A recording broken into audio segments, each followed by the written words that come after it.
vamos a avanzar con la conferencia La educación a través de los ojos de un niño. Muy interesante el tema que nos trae Javier Martínez Aldanondo desde España, aunque está como residente ya con su corazoncito en Chile, también representa a la península ibérica de alguna manera. Licenciado en Derecho por la Universidad del País Vasco y máster en Internet Management por el Instituto Catalán de la Tecnología, socio de Cultura de Aprendizaje y Conocimiento en Knowledge Works y director de Noco Limitada, empresas consultoras especializadas en aprendizaje y gestión del conocimiento, consultor de la ONU y del BID en el ámbito de comunicación y aprendizaje. Javier, entonces, el tiempo es tuyo. Gracias. Muchas gracias a ti, Joaquín, por la presentación. Gracias a Sergio y a Gabriela, que insisten en invitarme. Voy a compartir pantalla, que me imagino que se debe estar viendo. Yo soy el único bicho raro acá, porque yo no soy ni profesor, ni neurocientífico, ni nada parecido. Ahora, yo creo que todos compartimos una cosa en común, y es que, aunque no lo recordemos, todos fuimos al colegio, algunos somos padres, y yo creo que eso tiene una pequeña ventaja, luego lo voy a comentar, pero a pesar de que todos tenemos un cierto nivel de aproximación con la educación, yo creo que hay cosas que todavía no tenemos claras. No necesariamente hemos acordado que es un buen profesor, ni tampoco que es un buen alumno. Creemos que un buen alumno es el que saca buenas notas, es obediente, disciplinado y estudia mucho. Yo creo que ese paradigma uno se lo podría cuestionar, pero sobre todo lo que más me sorprende es que nunca nos hemos planteado la educación desde el punto de vista del que la recibe. Generalmente, los adultos la hemos diseñado y planteado desde lo que nosotros creemos que debe ser. Y nos olvidamos de cómo la vivimos y por eso es una suerte tener hijos para verlo. Ahora, yo les quiero hacer una advertencia. Algunas de las cosas que voy a decir posiblemente van a molestar o van a generar algún tipo de controversia. Así que se lo aviso desde el principio. Esto es como las películas que vienen subidas de tono. Como decía Joaquín, mi nombre es Javier Martínez, soy español, soy vasco, que es peor aún, soy de San Sebastián, vivo en Chile desde hace mucho tiempo. Yo soy de la época que cuando los niños nacían las fotos eran en blanco y negro y había que ir a revelarlas para que se hagan una idea. Y soy parte, como decía Joaquín, de una pequeña consultora que tiene sede en Chile y en España. Somos un equipo pequeñito y tengo la suerte de pertenecer a una red de especialistas en gestión de conocimiento de aprendizaje que está distribuida por todo el mundo, gente de todo tipo de sexos, creencias, experiencias, y que es un espacio de aprendizaje gigante. Y una de las cosas que hago desde hace casi 20 años es que todos los meses me obligo a reflexionar y publicar una columna sobre estos temas que tienen que ver con el aprendizaje y el conocimiento. Y otra de las cosas que me toca hacer es impartir conferencias, cursos, talleres, seminarios, etcétera, etcétera. Entonces, quiero hacer una pequeña introducción muy sencilla, porque yo creo que no hay que no hay que perder de vista que el mundo y Chile en general está dirigido por ingenieros, que esto no es ni bueno ni malo, pero cuando uno mira la composición de las organizaciones que toman decisiones, en general son ingenieros o economistas y hombres, además. Y eso hace que la realidad se mire de una manera muy determinada, ¿sí? Y de hecho, no es casualidad que todo lo que se promueve y todo lo que se intenta desarrollar es una mirada muy ingenieril del mundo, como si realmente los problemas que tenemos hoy en día tuvieran que ver con que sabemos menos matemáticas de las que necesitamos. Ahora, este es el menú que yo les tengo, porque yo creo que tenemos algunos desafíos pendientes con la educación y luego 4 problemas de perspectiva que uno los puede mirar desde los zapatos de un niño.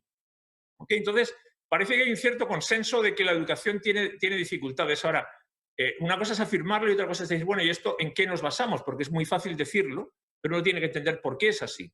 Y yo creo que esto no empieza desde la educación, empieza siempre desde cuáles son los objetivos, a qué le estamos dando importancia. Si lo más importante es el dinero, o es consumir, o es producir, y no es el medio ambiente, o son los valores, eso genera un tipo de sociedad. Y yo creo que evidentemente estamos en una sociedad donde al final todo lo medimos con números y en muchos casos en dinero. Entonces no es casualidad que tengamos una educación que responde a ese desafío. Y que cuando uno mira las cosas, efectivamente todo se cuantifica. Y en este mundo te es más rentable hacer algunas cosas que otras. Por eso la gente intenta dedicarse a profesiones más rentables que otras. Ahora, cuando uno mira, efectivamente tenemos un desafío. Uno de los objetivos de desarrollo sostenible de la ONU tiene que ver con el aprendizaje. Y esta gráfica nos muestra que claramente todas las sociedades, porque esta es una gráfica mundial, le han dado importancia a la educación hasta que las personas cumplen 20 y poquitos años. Y a partir de ahí, lo que te dice tu sociedad es, a partir de aquí, corre de tu cuenta, arréglatelas como puedas. Y claro, hemos dividido la vida entre una etapa para aprender y luego una etapa para trabajar donde aprender ya no importa. Y eso es un tema que tenemos que corregir. Ahora, la realidad es que los problemas que tenemos con la educación están en el nivel de que no cumple con la promesa que les hacemos a los jóvenes. Y cuando termina la gente de estudiar, lo que nos damos cuenta, las personas que trabajamos en el mundo profesional, es que los jóvenes no necesariamente saben lo que necesitan para continuar. Entonces, hay críticas respecto de lo que están enseñando las instituciones educativas, hay críticas respecto de lo que están enseñando, porque mucho de ello luego no va a ser lo que se van a encontrar nuestros jóvenes. Y ojo, no estoy hablando de aprender o educarse simplemente para trabajar, pero es una faceta importante en la vida. Y en este caso, en el caso español, si uno de los objetivos que tiene un alumno es encontrar las herramientas y las competencias para luego poder desarrollarse profesionalmente, no se está cumpliendo. Y no es casualidad que la mayor parte de los desempleados sean jóvenes o que les cueste muchísimos años incorporarse al mundo del trabajo y uno se tiene que sustentar mientras tanto, y que las empresas se quejen de que no necesariamente encuentran las personas que necesitan. Y de hecho, las organizaciones cada vez les importa menos tu currículum académico, están buscando otras cosas. Y bueno, estamos generando desafíos a nivel de salud mental, y muchos de los jóvenes te dicen, oye, yo si tuviera que volver a estudiar, no volvería a estudiar lo mismo. O cuando uno hace seguimiento de los alumnos que tenían mejores notas, se da cuenta, y yo creo que ayer Javier lo decía, no tiene nada que ver con el posible éxito en la vida para lo que cada uno entiende como éxito. O no es casualidad de que muchos de los docentes al cabo de un tiempo dejen de ejercer su profesión. Y que esto no tiene que ver con más. O sea, hay países que con menos horas obtienen mejores resultados. Por tanto, aquí más no siempre es mejor. Y yo creo que lo más complejo de todo, lo más grave de todo, es este ejemplo. Si hay una máquina que es capaz de aprobar o sacar mejores resultados en la prueba de acceso a la universidad que un joven, que una persona, entonces el problema no está en la máquina, está en la manera en la que estamos diseñando todo el proceso. Si una máquina que no sabe lo que hace, no entiende lo que está haciendo, es capaz de sacar mejores notas, el problema está en el mecanismo.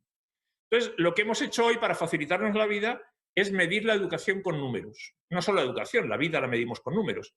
Entonces, lo que creemos es, insistimos en que el proceso está bien, y ese ritual de profesores, contenidos, clases, aulas, estudiar, es lo que hay que hacer y hay que seguir haciéndolo, y lo que nos están fallando son los resultados.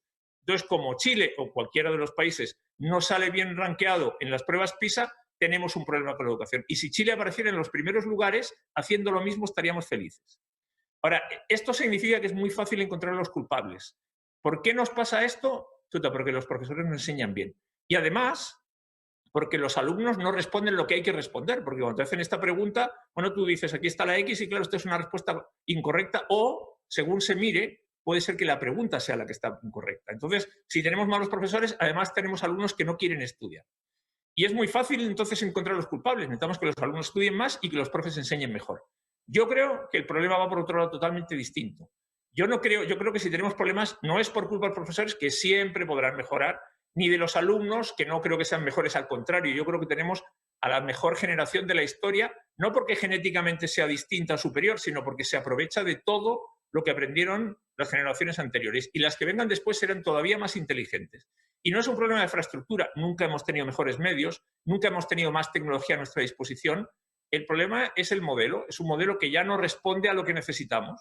Entonces, hasta ahora hemos convencido a las personas de que el sistema del aprendizaje es un proceso que ya está definido donde hay que estudiar y donde tu rol es escuchar a alguien que habla y como mucho tomar apuntes. Entonces, les hemos convencido a las personas que la función del cerebro sobre todo es almacenar la información que tú escuchas.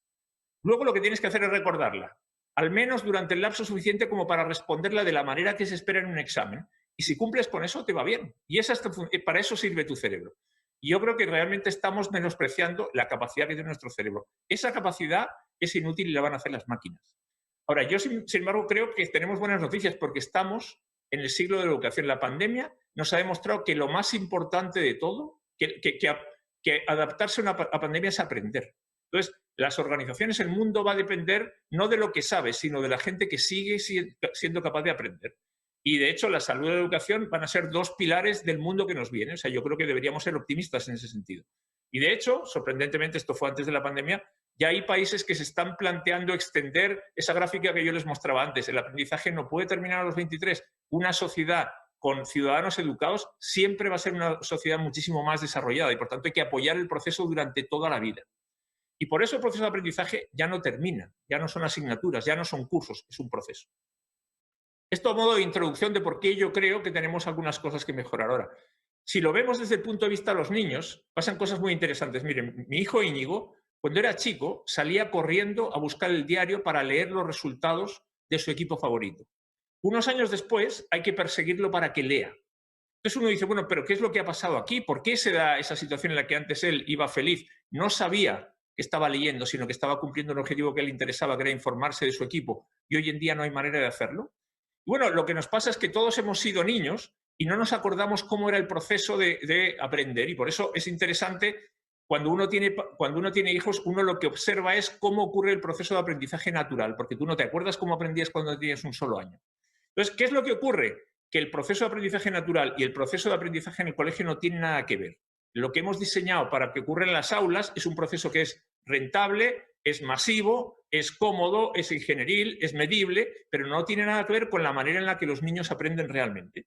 Entonces, hace ya un tiempo que está de moda hablar de poner al alumno en el centro, de design thinking, que es siempre poner al alumno o al cliente en el centro y diseñarlo todo en función de eso.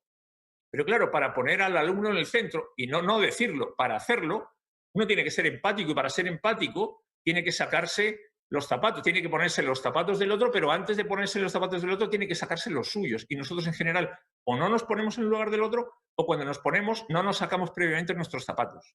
Entonces, yo hace unos meses escribí un artículo diciendo que yo no quería que mis hijos volvieran al colegio. No porque tuviera miedo de la pandemia, que no me da ningún miedo, sino porque el colegio no necesariamente está diseñado para que los niños aprendan. Está diseñado para otra cosa, para cuidar a los niños mientras los adultos trabajan, para tratar de que incorporen información, pero no están pensados para aprender. Están pensados desde el punto de vista de lo que es cómodo o de lo que es rentable para los adultos.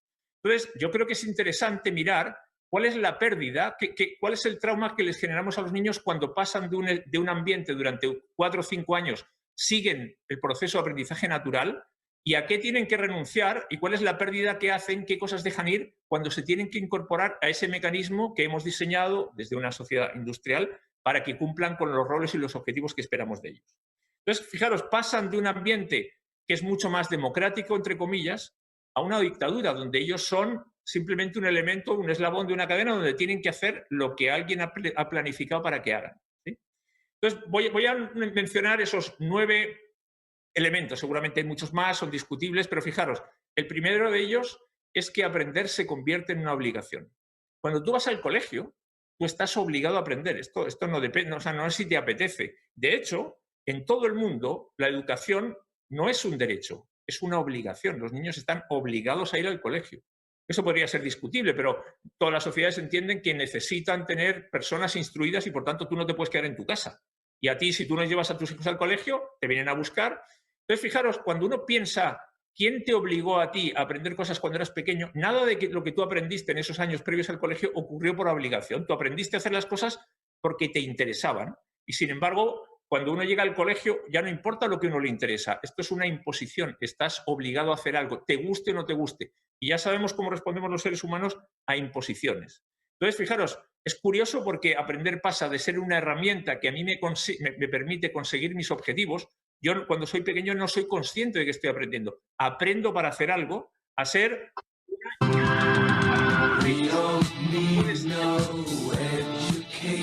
Entonces, fijaros el cambio de ser una herramienta que yo escojo, yo ocupo para hacer algo, a ser una obligación. El segundo es que aprender, además aprendes que aprender ya no depende de ti, ya no es tu responsabilidad. Ahora aprender depende de otros. Y de nuevo, vuelvo a lo mismo. Ven. Pablo, Voy. ¡Bájale! Allí va. o para aprender a hablar. ¿Tu auto está mojado? ¿Qué auto? El auto cadena. ¿Cómo se llama ese auto? ¿Qué? Perdón, bueno, es que voy pisando mi idea no es dejar que los vídeos corran, es simplemente ponerlos como pequeño ejemplo. ¿Sí? No, a vosotros. Entonces, fijaros que todo el proceso de aprendizaje, tú lo que haces es experimentar. Ves cosas que te llaman la atención y como eres curioso, y ayer alguien hablaba del tema de la curiosidad, lo que haces es seguir tus intereses para ver dónde te llevan. Y efectivamente, lo que hacemos los seres humanos es trabajar a partir de nuestros intereses y a partir de ahí desarrollamos mecanismos para lograr lo que nos importa. Ahora, ¿qué es lo que te dice el sistema educativo? Oye, mira, espérate, aquí hay un ritual que ya está definido, aquí hay una ceremonia, entonces el qué aprender, el cómo aprender, el dónde aprender, el cuándo aprender, eso ya no depende de ti. Eso no es responsabilidad tuya. Alguien ya lo ha definido. Esa ya no es tu decisión. Entonces, todo lo que habías hecho hasta ahora, donde tú tenías esa capacidad, olvídalo. Entonces, fijaros que durante esos 5 primeros años, todo lo que hacemos los padres es, como los niños todavía no son autosuficientes, necesitamos que aprendan lo necesario para empezar a ser autónomos. Y tú no se lo enseñas, ellos lo van aprendiendo, tú les acompañas, evidentemente, pero el objetivo de la educación, ¿cuál es? Es entregarte herramientas para que tú puedas elegir y tú puedas autosustentarte de alguna manera. Entonces, esa autonomía que les vamos entregando, luego se la vamos modificando. Y esto es que se la quitamos, se la arrebatamos. Y esto en realidad es un espejismo, porque el aprendizaje es un proceso personal, no es individual. Es personal en el sentido de que no es transferible, no es delegable. Igual que nadie puede dormir por ti, nadie puede comer por ti, nadie puede aprender por ti. Entonces, claro, es un espejismo en el sentido de que el aprendizaje sigue siendo tu prerrogativa. El protagonista en el proceso de aprendizaje siempre es el alumno, siempre es el aprendedor. ¿Y eso qué significa? Que a pesar de lo mucho que creamos, el profesor no es el actor más importante en la educación, igual que el médico no es el más importante en la salud. Si la salud no depende de un médico, y la educación tampoco depende de un profesor. El actor más importante siempre eres tú, siempre. ¿Y eso qué significa? Que hasta ahora hemos hecho muchísimo más énfasis en los profesores, en que aprendan los profesores, y se nos ha olvidado hacer énfasis en que los alumnos quieran aprender. Y si los alumnos no quieren aprender, lo mismo que si no quieren comer, no hay mucho que hacer. Sí, yo no digo que descuidemos lo que tienen que hacer los profesores, pero la parte importante no está ahí. La parte importante está en que los alumnos quieran. Por eso yo creo que no necesitamos profesores en el rol tradicional de los profesores. Necesitamos personas que te acompañen, que diseñen, que te den feedback sin ninguna duda. Entonces, al sistema educativo eso le da bastante igual. Entonces, el sistema educativo dice, oye, no, espérate. Aquí ya hay algo, ya hay un modelo y tú eres el que te tienes que adaptar a este modelo. ¿Sí? Y, bueno, todos conocéis, habéis visto la película de... He oído rumores, John, de ciertos sistemas poco ortodoxos en su clase. No digo que tengan, ya sabéis, disciplina, esfuerzo. Y claro, ¿qué es lo que hacemos las personas? ¿Qué es lo que hacemos los niños? Cuando nosotros íbamos al colegio, exactamente igual que ahora. Somos expertos en disimular. Vamos allí, hacemos que escuchamos y que nos interesa y pensamos en cualquier cosa. Por eso, cuando se hacen mediciones del nivel de actividad cerebral, uno ve que el nivel de energía que se consume y de actividad durante la clase es de los más bajos. Claro, hay algunos que se oponen y a los que se oponen ya sabemos lo que les pasa. Pero en general, ¿qué es lo que hacemos? Bueno, nos adaptamos porque no nos queda más remedio, pero no estamos aprendiendo. La tercera perspectiva relacionada con estos es que tú pierdes la libertad. ¿Sí? Imagínate que cuando tú eres, ya lo mismo si eres adulto o niño, cuando tú vas a un restaurante, a ti lo que te gusta es poder mirar la carta y elegir. Eso es lo que tú prefieres, antes de que alguien te diga, mira, no importa lo que tú quieras, esto es lo que vamos a hacer. Y desde que son pequeños... ¿Está comiendo su heladito? ¿Está rico? La educación es justamente que ellos vayan haciendo uso razonable de esa libertad. Cuando hablo de esa libertad, no hablo de que ellos decidan, hablo de que ellos opinen, de que ellos elijan, pero nosotros tenemos una responsabilidad también. Y fijaros, la empresa más antigua del mundo ha tenido que hacer este ejercicio de consultar a sus clientes porque los estaba perdiendo. Entonces, yo no estoy diciendo que los niños hagan lo que quieran, para nada, pero cuando llegan al colegio, esa opción de escoger o de proponer o de elegir se reduce. O sea, tú no puedes ir vestido de cualquier manera, no puedes hacer lo que te parezca. Tu opción de escoger desaparece. Y esa libertad que les vamos poco a poco entregando de manera vigilada, controlada, escalable, desaparece. Y el objetivo de entregar esa libertad, ¿cuál es? Que ellos vivan las consecuencias de las decisiones que tomen, para que vayan aprendiendo. Se tienen que ir haciendo cargo poco a poco. Entonces, esto es lo mismo que pasa cuando te obligan a comer algo que tú no quieres. Esto es lo que pasa en el colegio. Obligamos a que tú no es lo que nos pasa. Y eso es lo que hacemos. Nos decimos, oye, no, la educación, el aprendizaje no sale de dentro hacia afuera. No. Es de fuera hacia adentro. Ya sabemos lo que tienes que comer, te guste o no te guste, tengas hambre o no tengas hambre, acabes de comer o no, no importa, aquí va. Y claro, yo no creo, la educación no es la culpable de lo que ocurre, pero si queremos solucionar X cosas al nivel de los adultos, yo creo que tenemos que empezar por corregir desde abajo. Y hay montones de experiencias donde si entregamos confianza, las respuestas son distintas. Ahora, insisto, no es que hagan lo que les dé la gana, pero lo que estamos comprobando es que forzar a las personas algo que no les interesa no nos da los resultados que esperamos. Entonces, podemos tratar de insistir con más de lo mismo o podemos cambiar de estrategia, ¿sí? ¿Por qué? Porque ya sabemos cuáles son los resultados. Entonces, se nos llena la boca hablando de que queremos ciudadanos inteligentes, sociedades inteligentes. Bueno, insisto, es tan sencillo, entre comillas, como hacernos cargo de que todos los niños tienen interés.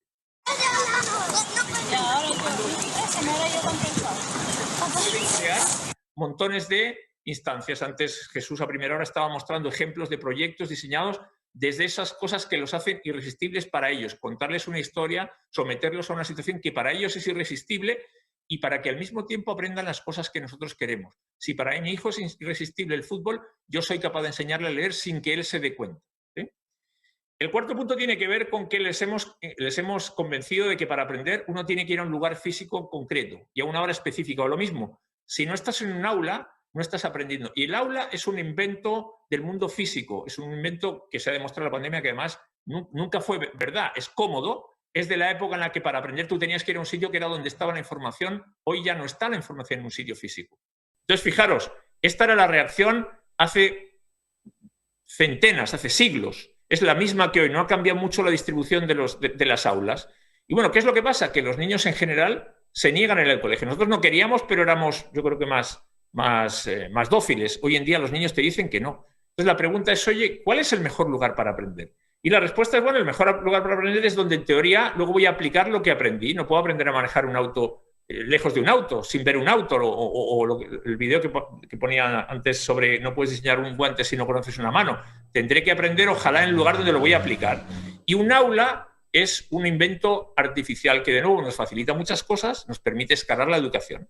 Pero los niños, desde el principio, se dan cuenta que el universo de lugares para aprender es infinito y aprenden en el parque y en la playa y aprenden con los adultos y aprenden con los animales y aprenden en los juegos y aprenden en la piscina y aprenden en la montaña y aprenden haciendo deporte con el colegio. Sigue. Entonces, fijaros, el aprendizaje es un proceso natural, es innato. Tú no tienes que decirle a nadie que aprenda. Nacemos las personas y en general los seres vivos con la capacidad de aprender. La educación es un proceso artificial, donde no hemos considerado hasta ahora los elementos del aprendizaje natural. Entonces, el aprendizaje pasa de ser un privilegio que es atribución mía a ser algo que ocurre en algún lugar y de alguna manera y a alguna hora, ¿sí? Entonces, fijaros, es curioso que incluso los jesuitas hayan sido capaces, que son una institución más o menos tradicional, exitosa, se han dado cuenta que han dicho, oye, esto lo tenemos, ¿por qué no lo revisamos? ¿Por qué no lo repensamos?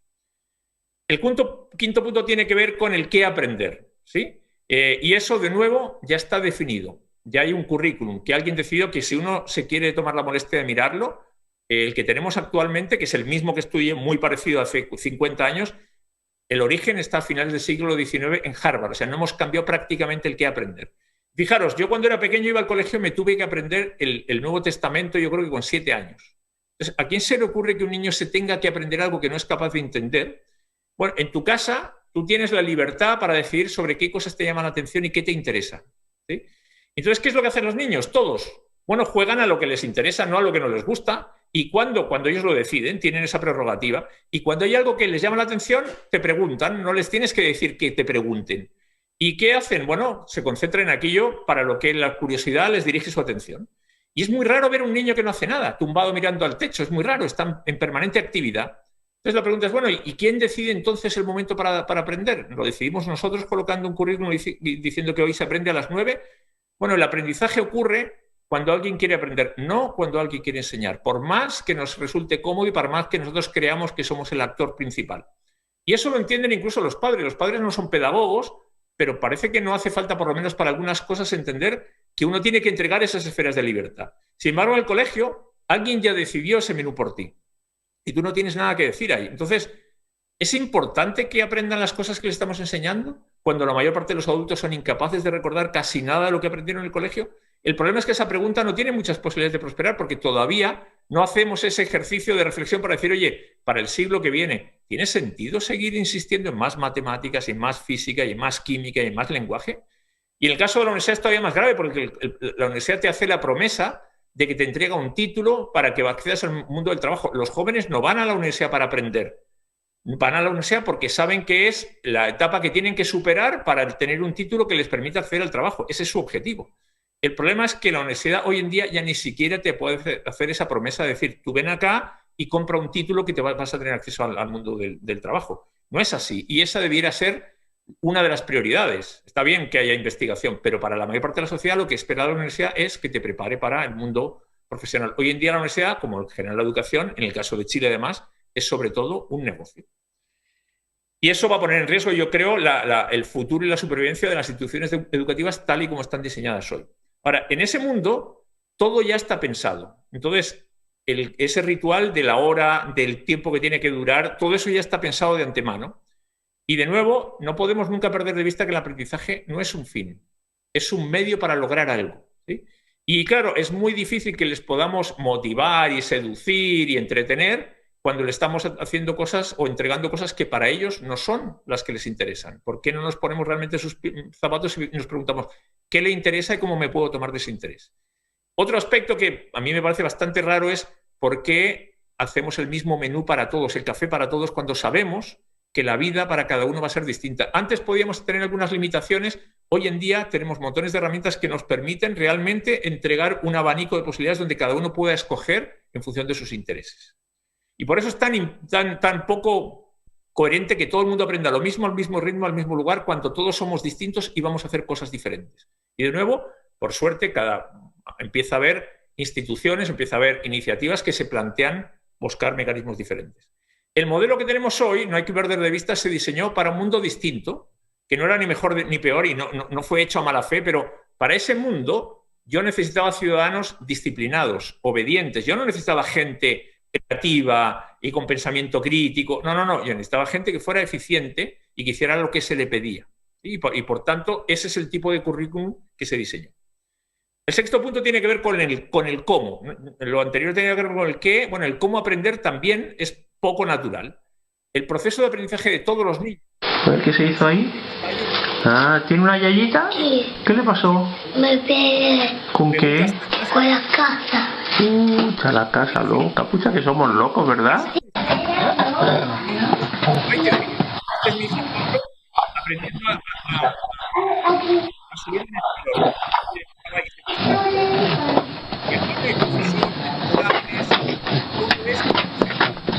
esto lo saben todos. Así fuimos todos los niños y no hay ningún niño que se deprima porque se equivoca. De hecho, no sabe que se equivoca. Y tú, además, esperas que se equivoque y no le insultas ni le amonestas porque se equivoque. Es parte de ese proceso. Ningún niño dice...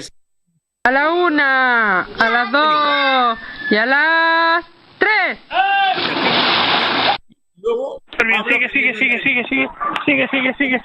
sigue, no pares, sigue, pedalea, Pau, pedalea. De nuevo.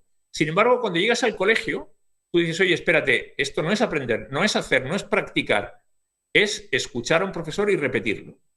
Y eso lo empezamos a subir y empezamos a entender que eso es el aprendizaje. Entonces les engañamos diciéndole, oye, ¿sabes qué? El conocimiento se transmite a través de las explicaciones. Si tú escuchas o lees a alguien, ya estás aprendiendo.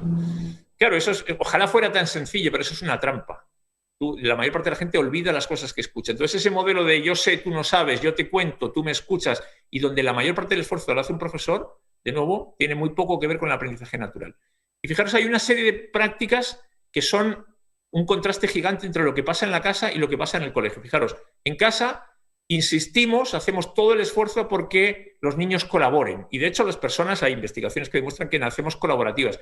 El colegio, y lo decía ayer Javier, es el primer lugar donde empiezan a competir de verdad. Y luego tenemos, claro, individuos individualistas y tenemos en las empresas gente que tiene muchas dificultades para colaborar.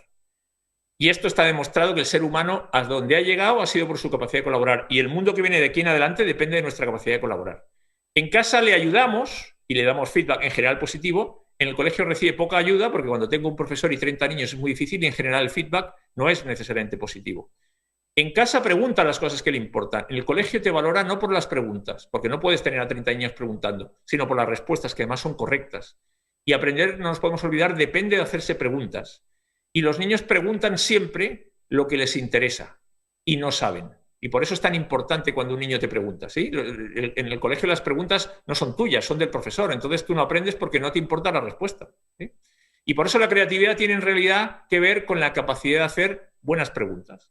En casa prioriza aquello que le importa y puede no ser bueno en cosas que no le importan. En el cole tienes que ser bueno en todo. Si no eres bueno en algo ya estás en problemas.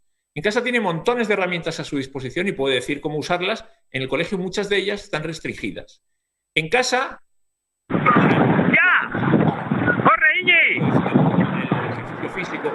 Bueno, en el colegio no. En el colegio estás sentado mirando y escuchando durante la mayor parte del tiempo. La pregunta 1 mide la perfección del poema, la pregunta 2 mide su importancia.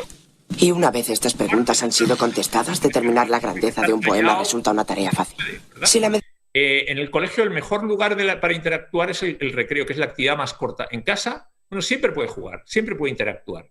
El colegio te obliga a ir de una manera determinada, hay que llevar un uniforme, el pelo lo tienes que llevar de determinada manera, puedes o no llevar anillos, separamos en muchos casos los niños de las niñas, o por dificultades de aprendizaje o por edad. Esa división de asignaturas que hay en el colegio, que ayer lo comentaba en esos compartimentos, la vida no hay asignaturas, la vida todo está mezclado y antes lo decían, aprendemos a partir de las sorpresas, de las cosas que nos sorprenden.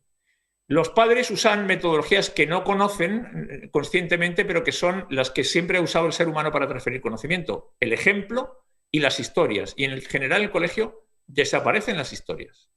Y finalmente, esto lo han dicho antes, somos seres emocionales primero y luego racionales para explicarnos la emoción. En el colegio no hay lugar para la emoción. El colegio es todo intelectual. El séptimo punto también se ha comentado antes, tiene que ver con el error como oportunidad para aprender. Los seres humanos somos máquinas de equivocarnos y aprendemos mucho más. El éxito es un buen motivador, pero es un muy mal maestro. Yo sostengo que el principal disparador del mecanismo de aprendizaje es cuando te equivocas en algo que te importa. Y todos los niños saben que aprender equivale o incluye equivocarse. Y los papás... Sí. Cuando mi hijo Pablo está aprendiendo algo, sabe que es parte del proceso y le corrige y sigue. Y los niños no están incómodos con el error porque no saben que el error existe. Si no hay un alumno, un padre o alguien, un adulto para reprenderlo, no saben que se están equivocando. Y el cerebro, por un mecanismo de supervivencia, aprende más de lo malo para evitar que vuelva a ocurrir que de lo bueno. Entonces los niños, cuando algo no funciona, simplemente corrigen, prueban otra estrategia hasta que funcione. Los amarillos deben ubicarse. Entonces, en el colegio, sin embargo, los errores están penalizados. Y cuando tú cometes muchos errores, empiezas a ser etiquetado, como se decía antes, como un niño problema, como alguien que no sabe. Y entonces empiezas a avergonzarte y esto genera dos conductas que son muy preocupantes. La primera es, no lo voy a intentar porque no quiero sufrir las consecuencias. Y la segunda es cuando lo intento y no me va bien, ojalá nadie se entere. Watch where you're going, goddammit! Pay attention, both hands! Para los dos últimos tienen que ver con que en casa el niño vive en un entorno que confía en él y que le quiere. Aquí siempre hay extremos, pero en general los niños nacen y les reciben un entorno que los cuida, que les demuestra que son importantes. Claro, cuando uno va al colegio, bueno, el colegio no te acoge. De hecho, el colegio vas perdiendo tu identidad, te conviertes en un apellido o en un número. Y claro, en casa pasas de ser admirado y a veces idolatrado, y de nuevo aquí siempre hay peligros, a un ambiente donde se te vigila y en casa te escuchan. ¿Qué decías que necesitas? Cuentas las historias. Varios trucos. ¿Pero para qué los quieres? Un poco de raro. Para escuchar. Y claro, es cierto que los niños tienen que aprender a relacionarse y a hacerse valer y a fortalecer la autoestima, no hay duda. Pero yo creo que tenemos que ser graduales en y vigilar cómo ocurre, porque no con todos los niños pasa lo mismo y aquí tenemos riesgos si no lo controlamos. Y el noveno tema, que lo han comentado antes también, lo único que cuenta en el colegio, en el sistema educativo, es el resultado. Nadie le pregunta a un niño cuando vuelve del colegio qué aprendió. Le pregunta qué notas has sacado. Y en casa, tú no tienes notas. Alguien te acompaña y te ayuda mientras tú estás intentando cosas cuando tieres problemas, pero no te pone una nota. Mi hijo hace un montón de años me hizo una pregunta, un día me dijo, oye, ¿se puede viajar en el tiempo y estar en dos sitios a la vez? Y me hizo esta pregunta cuando era relativamente pequeño. Yo creo que uno puede estar muy tranquilo respecto de la inteligencia de tu hijo, de la capacidad, simplemente escuchando las preguntas que te hace. Si te haces ese tipo de preguntas, puedes estar tranquilo. Entonces, el colegio lo que te dice es, mira, para demostrar algo tienes que sacar buenas notas. Y sin embargo, para saber cosas no tienes por qué hacer un examen y para saber cosas tampoco hay que estudiar. Aprender no tiene mucho que ver con estudiar. ¿Alguno de ustedes ha tenido que hacer un curso sobre el COVID-19? No, hemos aprendido un montón de cosas sin necesariamente hacer un curso. Entonces, el sistema educativo lo que hace, porque es muchísimo más cómodo, es medir resultados. De nuevo, no de aprendizaje, sino de rendimiento, de resultado. Y, sin embargo, si nos vamos por el lado del proceso natural, pensar es mucho más lento que memorizar. Y reflexionar y revisar y volver a mirar y dudar y conversar e intercambiar, bueno, es mucho más lento. Y claro, hoy en día nadie tiene tiempo. Estimular, de nuevo, hay que pensar, hay que invitar, hay que corregir. Y hoy en día nadie tiene tiempo. ¿Por qué? Porque tenemos un currículum que hay que pasar, hay unos contenidos, ya está todo planificado. Entonces, fijaros lo que pasa, que los niños al final no crean y construyen conocimiento suyo, repiten el de otros.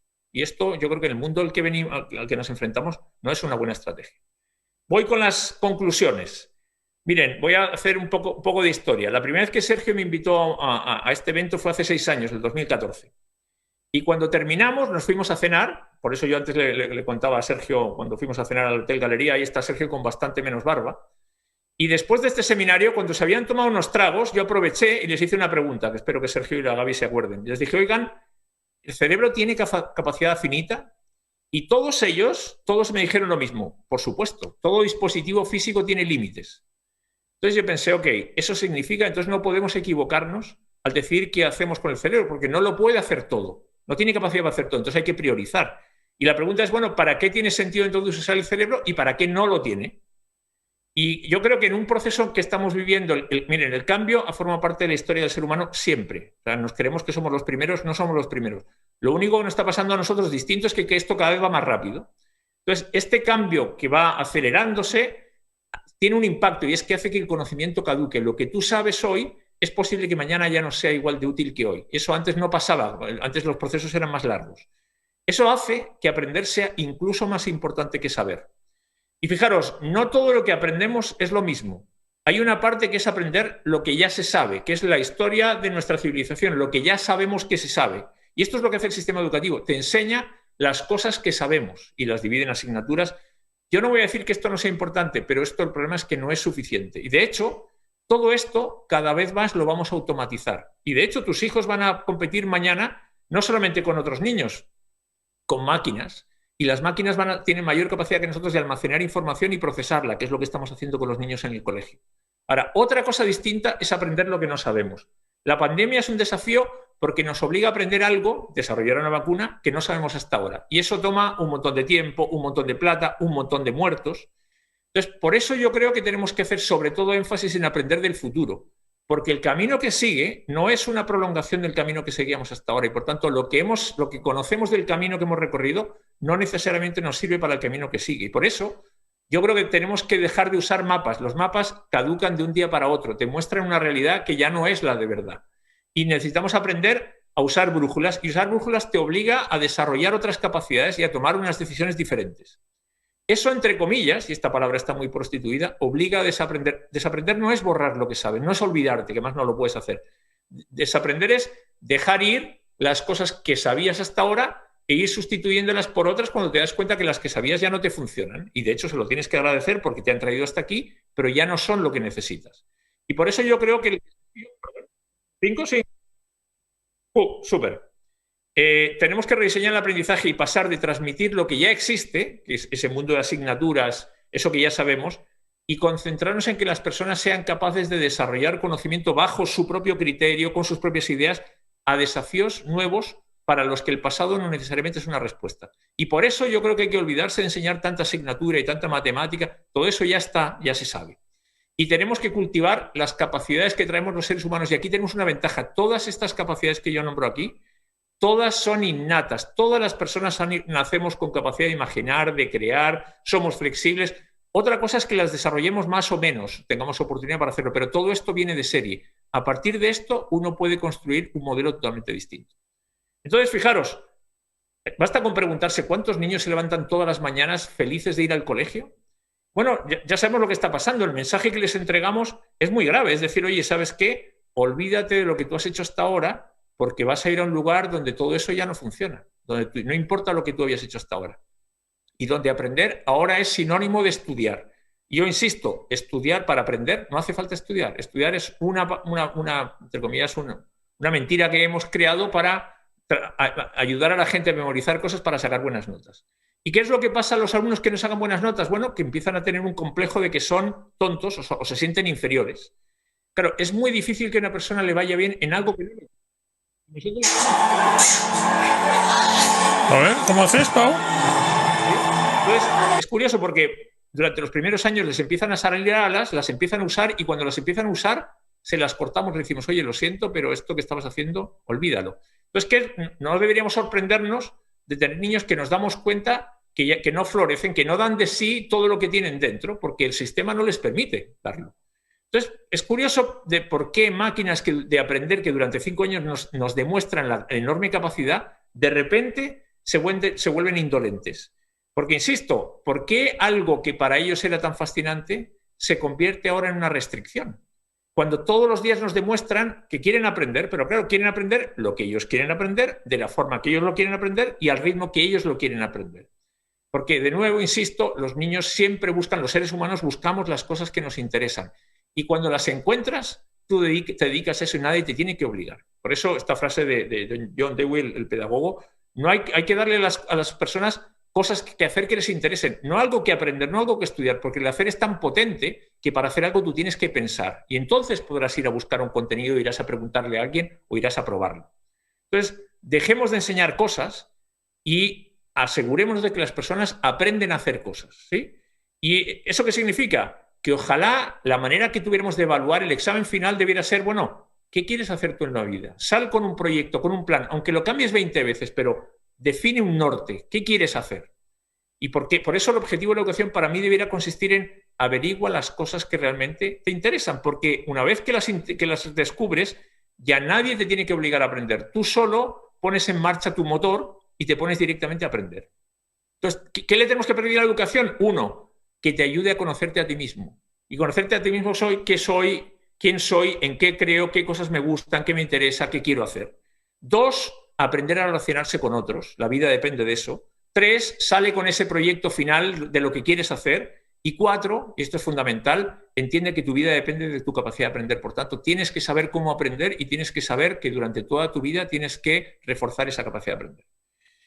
Hace poco yo escribí un artículo, y termino con esto, que era, yo he bajado 20 kilos durante la pandemia.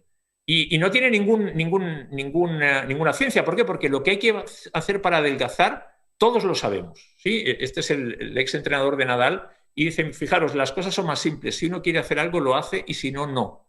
Y yo quiero tomar esta metáfora porque cuando uno escucha participar en eventos de educación, lo que hay que hacer lo sabemos todos.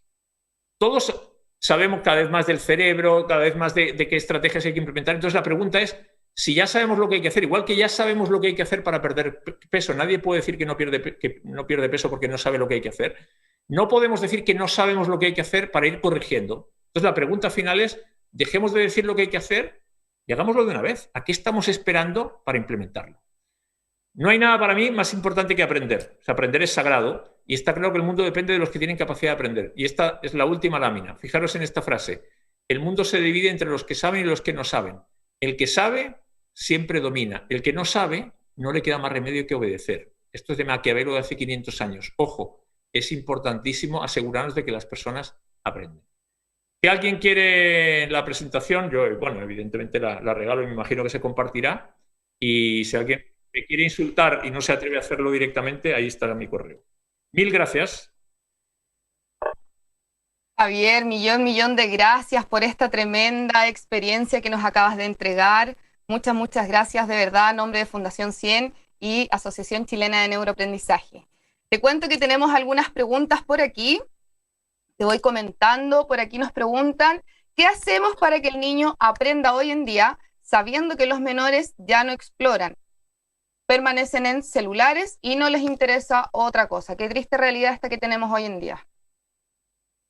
A ver, lo primero, yo no voy a pretender que sé lo que tienen que hacer los niños porque yo no soy profesor en el colegio, o sea, y eso lo tengo que decir, no soy ni neurocientífico, yo hago clases, pero yo no me paso 8 horas en un aula, por tanto yo no me considero autorizado para decirle a un profesor lo que tiene que hacer. Ahora, hecho esa salvedad, yo discuto que los niños no exploren, yo no creo que es verdad. Yo creo que los niños exploran, utilizan otros mecanismos, hay que ver cuál es nuestra responsabilidad como adultos respecto de cuál es el ecosistema que les estamos creando para que tengan posibilidades de explorar y por tanto, enfrentarse a distintos desafíos. Yo escribí hace un montón de tiempo un artículo que se llamaba Aprender a perder. Y yo me acuerdo porque yo tenía discusiones con mi señora en ese momento respecto de por qué yo a mis hijos no les dejaba ganar cuando jugábamos a ping-pong. Y yo le decía a mi señora, yo quiero que se acostumbren a que perder es una de las consecuencias de cuando tú haces algo. Y que eso no te va a deprimir, y que no tienes que entenderlo y tienes que rehacerte. Entonces yo creo que los niños no tienen menos capacidad de explorar que antes. Es verdad que se pueden refugiar en determinados dispositivos y que es, de nuevo, responsabilidad nuestra generar espacios donde estén esos dispositivos, pero estén otras cosas también. Yo insisto, y eso hay gente que, bueno, Sergio y mucha otra gente lo puede atestiguar, nuestro cerebro no es muy distinto al de hace 200.000 años. Cuando un niño nace, no nace diciendo estoy en el siglo XXI, nace igual que nacía hace 200.000 años. ¿Qué conexiones se establecen? ¿Qué desafíos viven? Yo creo que es distinto. Entonces, como pasa, de nuevo, igual que decíamos antes, es fácil echarle la culpa al profesor, es fácil echarle la culpa a la tecnología o al niño. No, yo no creo. Yo creo que, de nuevo, todo depende del diseño. ¿Qué es? Y alguien lo ha comentado en alguna de las ponencias previas, no sé si ha sido Jesús.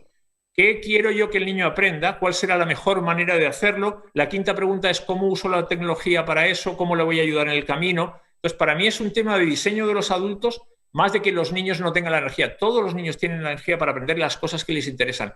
Hay que mirar y escuchar y no hay que dar por hecho que sabemos lo que ellos quieren. Cuando tú escuchas y miras, entonces puedes entender qué le guía a un niño. A este niño le guía el fútbol, ¿puedo tomarme yo de esa energía para que aprenda cosas que le importan con el celular o no? Me da lo mismo. Muy bien. Y bueno, de este mismo modo, Nicole nos pregunta qué hacer con el currículum arcaico que se debe implementar todos los años y que a muchísimos estudiantes no les interesa. Y de paso nos deja un comentario diciendo que su corazón está explotando de emoción de escucharlo y que se siente muy comprendida. Gracias, Nicole. Me alegro. Que no te explote de todo el corazón. ¿Qué hacer con el currículum? Mira, yo creo... yo tengo mi opinión particular, pero mi opinión particular da lo mismo. Yo creo que una de las cosas que nos faltan, y yo creo que tenemos una oportunidad en el caso de Chile con una nueva constitución que no nos va a cambiar la vida, pero es una oportunidad para reflexionar y ponernos de acuerdo. Decir, oye, ¿qué tipo de país queremos tener para los próximos 50 años? Insisto, ¿queremos ser un país que le dé importancia al consumo, al éxito individual a costa del medio ambiente, no nos importa la desigualdad, o queremos tener un espacio solidario, colectivo, comunitario? Porque a partir de ahí tú diseñas un currículum o diseñas un proceso educativo y tienes que repensarlo, por lo menos repensarlo. ¿Tendrán que ser las aulas, tendrán que ser los colegios el único mecanismo, tendrán que ser los profesores los únicos responsables de guiar el proceso o participa toda la sociedad? ¿Qué es importante que los niños aprendan? Y esa reflexión no la hemos hecho, le hemos dado continuidad a un proceso históricamente y claro, dices que tengo millones de profesores que enseñan esto, ¿qué hago con ellos? Bueno, el problema es que lo queremos seguir repitiendo. Yo creo que nos falta esa reflexión. Yo hice un ejercicio hace unos años en una de las columnas, le pregunté a un montón de gente qué consideraban ellos que era importante que sus hijos dominaran cuando terminaran el proceso educativo. Me respondió un montón de gente y luego me pasó un montón de tiempo procesando los resultados. Cuando uno saca la lista, el ranking de los 10 elementos, no hay ni uno que hoy en día sea una asignatura del colegio. Te aparece inteligencia emocional, te aparece comunicación, te aparece autoestima. Entonces tú dices, todos los adultos sabemos qué cosas son importantes para la vida, ni siquiera para el trabajo. Y sin embargo, lo que le decimos a los niños es, arréglatelas como puedas, esto lo tendrás que aprender, te lo tendrás que ir encontrando sobre la vida, sobre el camino. Yo creo que tenemos una oportunidad para revisar entre todos y decir, oye, ¿qué es importante y cuál es la mejor manera de que los jóvenes lo vayan aprendiendo? Bueno, jóvenes y adultos, porque la educación es para todos. Claro. Muy bien. Javier, bueno, ¿qué consejo le podría dar a los padres y madres que en este contexto de pandemia de cara a lo que se viene para el 2021? Chuta, ¿quién soy yo para dar consejos? A ver, mira, yo diría un par de cosas. Yo creo, uno que la razón por la que yo escribí ese artículo de por qué yo no quería mandar a mis hijos al colegio, yo creo que la pandemia es una muy buena oportunidad de nuevo para aprender. O sea, para mí el mensaje de la pandemia es, ¿ustedes se han dado cuenta de que esto de nuevo depende de aprender o no? Porque todo lo que te ha hecho la pandemia es decirte, ahora tienes que aprender a funcionar distinto, a trabajar distinto, a vivir distinto, a educarte distinto. Entonces, o aprendes o no aprendes. Eso es lo primero. Entonces, es un marco para aprender, no para estudiar, para aprender. Entonces, la primera reacción de los colegios fue cómo seguimos haciendo lo mismo, pero a distancia. No sigamos haciendo lo mismo, aprovechemos la pandemia porque se pueden aprender montones de cosas tomando la pandemia a todo nivel. Si quieres mantener la disciplina, se puede aprender matemáticas de la pandemia, economía, temas sociales. Entonces, lo primero es tomar y aprovechar la pandemia como un espacio para aprender. Lo segundo, yo diría, uno tiene que confiar. Mira, yo de verdad, yo no sé las notas que sacan mis hijos. Yo sé que soy un bicho raro. Yo tengo a mis hijos en un colegio Montessori. Pero es que no me importa mucho porque yo sé que las notas no hacen la diferencia en tu vida. Yo sacaba buenas notas en el colegio, pero eso no es ningún predictor de lo que va a pasar en la vida. No digo que uno no tenga que... No, tiene que seguir, por desgracia, tiene que seguir ese ritual y no te puedes permitir ser un desastre. Pero yo creo que hay que relajarse con el tema. Y hay que tener confianza y por eso yo creo que nuestro rol debiera ser vigilar que ellos van desarrollando las competencias básicas que hacen falta. Uno tiene que ser respetuoso, uno tiene que ser disciplinado consigo mismo y tener capacidad de esforzarse en las cosas que te importan y uno tiene que ser capaz de relacionarse con otros. Entonces yo les diría, relax con las notas, tomar la oportunidad para aprender y tener confianza, porque cuando tú confías en las personas... Y confianza significa que no vas a tener resultados a corto plazo. Esto es como adelgazar. No vas a adelgazar 20 kilos de un día para otro. Esto es día a día, gramo a gramo. Pero si persistes, siempre funciona. Sí, y me sumo a eso, como tú decías, no crucificar el error. El error es parte del aprendizaje, es fundamental. No podemos crucificarlo. Al contrario. Bueno, por acá María Cabreros nos dice, y si el hogar no es como aquel que has descrito en general, ¿cómo planeamos el colegio entonces? Bueno, no sé si cómo he descrito yo el hogar. Claro, hay tantos hogares como familias. Yo creo, insisto, yo creo que el sistema educativo, yo creo que deberíamos revisar, o sea, por qué el colegio dura 12 años, por qué está separado por edades, por qué esas disciplinas, por qué la universidad dura 4 o 5 años, por qué hace falta títulos. Yo creo que estamos en esa oportunidad y yo creo que no debiera haber una diferencia. Claro, en el hogar, por ejemplo, uno se pregunta, bueno, y los padres, sabiendo que una de las principales responsabilidades de un padre va a ser acompañar al hijo en su desarrollo, ¿por qué nunca nos hemos preocupado de enseñar a los padres cómo hacer ese ejercicio? Cada padre hace lo que puede y muchos de ellos sufren porque no están seguros de si están haciendo lo mejor para sus hijos. Entonces, yo creo que hay un momento, de nuevo hay una oportunidad para diseñar toda esa trayectoria, que nunca se acaba, y para, por ejemplo, pensar en el rol que tienen los adultos que trabajan o la gente de la tercera edad que tiene mucha experiencia, mucha sabiduría y mucha contribución que hacer. Entonces, de nuevo, yo creo que tenemos una oportunidad, por lo menos, para repensarlo. ¿Tendrá que seguir siendo instituciones educativas así? ¿Por qué no participan todos los adultos en la educación? ¿Por qué un futbolista, un jardinero, un médico no dedica parte de su jornada a acompañar en ese proceso también? Entonces, me parece que la educación, que hasta ahora la teníamos, cosas que pasan en casa, cosas que pasan en el colegio, yo creo que eso responde a un modelo, a un paradigma muy compartimentalizado, y yo creo que tenemos que diseñar un proceso y pensar, bueno, todos los actores que intervienen con su grado de responsabilidad y con el grado de responsabilidad de los niños también y de los padres también y cómo acompañamos a los padres. Entonces, yo no me atrevo a decir cómo tiene que ser uno u otro porque hay millones de casuísticas en los hogares y no puedes desconocer esa historia. Pero yo creo que tenemos la oportunidad de que finalmente es como dice el dicho, la educación la educación de un niño tiene que ser un acto de la comunidad, no de un individuo o no de una familia, tiene que ser una responsabilidad de todos. Muy bien. Y bueno, para ir cerrando, una última pregunta, cortito, Javier. Vero nos dice, frente a su planteamiento, ¿cómo se produce la interacción social de los niños? ¿Cómo aprenden a convivir con otros?